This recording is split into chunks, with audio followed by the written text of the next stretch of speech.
Assalomu alaykum futbol muxlislari. Bugun sizlar bilan futbol olamidagi eng so'nggi yangiliklar bilan tanishib chiqamiz. Agar kanalimizga obuna bo'lmagan bo'lsangiz, obuna bo'ling va ushbu videoga kanalimiz rivoji uchun like bosishni unutmang. Nasaf futbol klubi so'nggi 3 mavsum davomida Olmaliqning Okimka jamoasida ijara asosida to'p surgan tajribali yarim himoyachi Oybek Rustamovni Qo'qon 1912 klubidan to'liq transfer qildi. Oybek faoliyati davomida Qo'qon 1912 hamda Okimka jamoalari sharafini himoya qilgan. Futbolchi ajdarlar bilan 3 yillik shartnoma imzoladi. Angliyaning Manchester City klubi O'zbekistonning Artel kompaniyasi bilan hamkorlik qiladi. Tomonlar uzoq yillik bir necha yo'nalishlarda hamkorlik qilish bo'yicha shartnoma imzolagan. Kelishuvga ko'ra Artel brendi Manchester Cityning mashg'ulotlar libosida joy olishi mumkin. Shuningdek, Manchester City O'zbekistonda futbol akademiyasi ochadi va uni aynan Artel bilan hamkorlikda tashkil qiladi. Dinamo jamoasi 2026-yilgi mavsum oldidan seleksiya ishlarini davom ettirmoqda. Klub 2026-yilgi yangi mavsum oldidan himoya chizig'ini ham kuchaytirishni rejalashtirgan.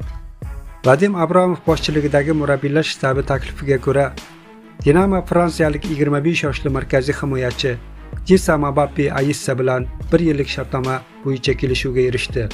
Kelib chiqish kongolik Jisa Ayissa Fransiya fuqarosi sanalib, o'tgan yillar davomida Sosho, Gyonon, Lipuyi 2025-yilda Fransiya 2 divizioni vakili Ayotcho sharafini himoya qilgan. FIFA kengashi 2026-yilgi jahon chempionati uchun rekord darajada $727 million ajratdi. Bu ko'rsatkich Qatarda o'tgan jahon chempionati 2022 ga nisbatan 50% ga ko'p. Ushbu mablag' ishtirokchi milliy assotsiatsiyalar o'rtasida taqsimlanadi. Shundan $655 million musobaqaning mukofot jamg'armasi hisoblanadi. Jahon chempionati 2026 g'olibi $50 million mukofot puliga ega bo'ladi. Finalga chiqqan jamoa $33 million, 3-o'rin sohiblari $29 million, 4-o'rinni olgan jamoa esa $27 million oladi.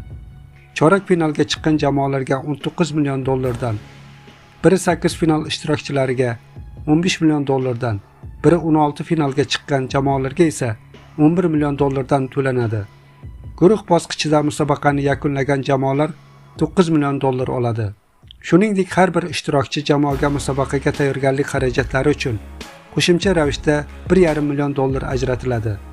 Shu tariqa jahon chempionati 2026 da ishtirok etgan har bir jamoa kamida $10,5 million daromad qiladi.